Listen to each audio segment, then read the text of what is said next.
శ్రీ గురుదేవులు వీరబ్రహ్మేంద్ర స్వాముల వారు కాలజ్ఞానంలో చెప్పినటువంటి మరో కొత్త వాక్యం గురించి మనం ఇప్పుడు తెలుసుకుందాం. బంగారము దొరికేది బహుదుర్లభంబవును, పరదేశమేగేను తెలియండయ, ఇత్తడికి విలువ ఎక్కువైపోవును, ఆనగలే ఇంటింట వెలిసేనయ. సమకాలీన వర్ధమాన ప్రపంచంలో ఎంత చక్కగా సరిపోతుంది గురుదేవులు చెప్పినటువంటి ఈ మాట.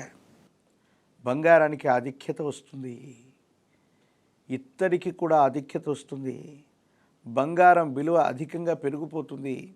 ఎంతలా పెరిగిపోతుంది అంటే ఎవరు కొనలేనటువంటి పరిస్థితుల్లోకి వెళ్తుంది.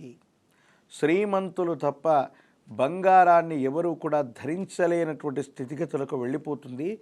ఒక రకంగా చెప్పాలంటే పరదేశమేగేను తెలియండయ్యా. మన దేశంలో అంత డబ్బు పెట్టి కొనగలిగినటువంటి వాళ్ళు చాలా తక్కువ మంది ఉంటారన్నటువంటిది గురుదేవులు చెప్పినటువంటి మాట. ఈనాడు 10 గ్రాముల బంగారం సుమారు ₹1,00,000 చేరువలో ఉంది. నా లెక్క ప్రకారం 10 గ్రాముల బంగారం ఈ 2025 సంవత్సరంలోనే ₹1,00,000 దాటేటువంటి అవకాశం ఉంది. 10 గ్రాముల బంగారం ₹1,00,000 దాటడమే కాదు, రాబోయేటువంటి 5 సంవత్సరాల నుండి 10 ఏళ్లలోపు లేదా కనీసం 5 ఏళ్లలోపు 10 గ్రాముల బంగారం 10 లక్షలు కూడా దాటే అవకాశం ఉంది. అంటే బంగారం యొక్క విశేషవంతమైనటువంటి విలువ పెరగటం అధికం అవ్వటమే కాదు, అతి త్వరలో ఈ విలువ ఎంత పెరుగుతుందని మనం ఊహించడం కూడా చాలా కష్టమే. అంత విశేషంగా విలువ పెరిగేటువంటి అవకాశం కూడా ఉంది. 10 గ్రాముల బంగారం 10 లక్షలకు చేరువయ్యేటువంటి రోజులు కూడా సమీపమైనటువంటి భవిష్యత్తులో ఉండబోతాయన్నటువంటిది గురుదేవులు వీరబ్రహ్మేంద్ర స్వాముల వారు కాలజ్ఞానంలో చెప్పినటువంటి అద్భుతమైనటువంటి మాట. మరి ఇలాంటి పరిస్థితుల్లో ఏం జరగబోతుందంటే ఇత్తడికి ఆధిక్యం వస్తుందని గురుదేవులు చెప్పారు.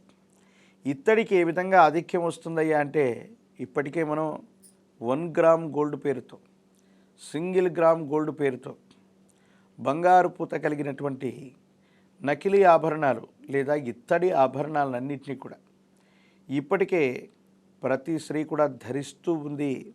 ఇక మీదట ఇదే సాంప్రదాయం అవ్వబోతుందేమో. ప్రతి స్త్రీ కూడా ఇత్తడి నగలను మాత్రమే మెడలో ధరింపజేసుకునేటువంటి ప్రయత్నం జరుగుతుంది. ఎందుకంటే బంగారం దొరకడమే బహు దుర్లభమవుతుంది. ఎప్పుడో మనం అనుకున్నాం, ఇత్తడి పాత్రలు, ఇత్తడి బిందెలు, ఇత్తడి సామాగ్రి ఇంటి నిండా కనిపించేవి. కానీ ఇక మీదట ఇంటి నిండా కూడా ఇత్తడి సామాగ్రి కూడా మనకు కనిపించదు. విలువైనటువంటి ఆభరణాల రూపంలోకి ఇత్తడి వెళితే బంగారంతో చేయించుకోలేనటువంటి పరిస్థితుల్లోకి మనం వెళ్ళిపోతే బంగారం దొరకటమే బహుదుర్లభమవుతుంది. ఇత్తడి ఈనాడు బంగారానికి ఉన్నంత ఆధిక్యత ఇత్తడికి లభించేటువంటి అవకాశం ఉంది. ఎంత చిత్రమో కదా.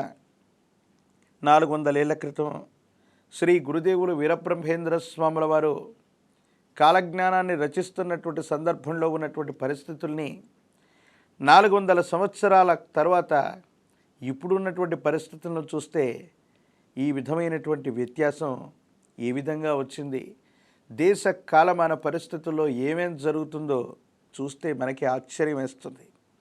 ఓ రకంగా చెప్పాలంటే ప్రకృతి బీభత్సకరమైనటువంటి చర్యల వల్ల అవ్వచ్చు, లేదా ప్రపంచంలోని కొన్ని దేశాల మధ్య తగవు, యుద్ధం లాంటి వాతావరణం వల్ల అవ్వచ్చు, వేరొక రాష్ట్రం వేరొక దేశం నుండి, పొరుగు దేశాల నుండి పక్కన ఉన్నటువంటి దేశాలకి బంగారం అన్నటువంటిది మైనింగ్ ద్వారా, బంగారానికి సంబంధించిన గనుల ద్వారా ముడి పదార్థం అన్నటువంటిది వెడుతూ ఉంటుంది. నాకు తెలిసి సమీపమైనటువంటి భవిష్యత్తులో ఈ బంగారానికి సంబంధించినటువంటి గనుల నుండి తీసిన బంగారం ఈ యుద్ధ ఆంక్షల కారణంగా ప్రపంచంలో వేరొక దేశానికి వెళ్ళటం తగ్గిపోయే అవకాశం ఉంది. దీనివల్ల సుంకం పెరగటం, పన్నులు పెరగటం, తీవ్రమైనటువంటి కొరత కారణంగా బంగారానికి సంబంధించినటువంటి స్థితిగతుల్లో దాని యొక్క ఆర్థికపరమైనటువంటి అంశాల్లో స్థితి బాగా పెరిగిపోయి ఎవరు ఎగుమతి దిగుమతి చేసుకోలేని స్థితికి దాని యొక్క ధరలు పెరిగిపోయేటువంటి అవకాశం ఉంది. కాబట్టి బంగారంబు దొరికేను బహుదుర్లభంబవునని స్వామివారు చెప్పారు. ఇక ఇత్తడి ఆభరణాలే ప్రతి ఇంటికి కూడా రాబోతున్నాయి. కనీసం బంగారు ఆభరణాలు ఏ స్త్రీ తల్లైనా సరే ధరించింది మెడలో అంటే ఆవిడ చాలా గొప్ప ధనవంతురాలై ఉండాలన్నటువంటి ఆలోచనలు కూడా రాబోయేటువంటి 5-10 సంవత్సరాల మధ్యలో ఖచ్చితంగా వచ్చేటువంటి అవకాశం కూడా తప్పకుండా లభిస్తుంది.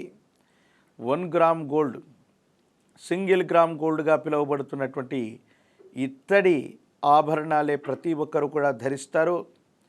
వెలలేనటువంటి ఇత్తడి ఈరోజు ఇంట్లో అనేక సామాన్ల రూపంలో మనకు దర్శనమిస్తున్నటువంటి ఇత్తడి అతి సమీపమైన భవిష్యత్తులో బంగారమంత విలువకి అది చేరుకుంటుంది.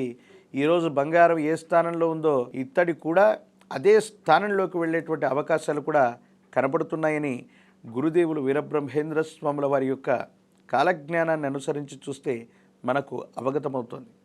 మరో చక్కని కార్యక్రమంతో మళ్ళీ కలుద్దాం. అంతవరకు స్వస్తి. నేను మీ కృష్ణమాచార్య, శ్రీ బ్రహ్మపదం.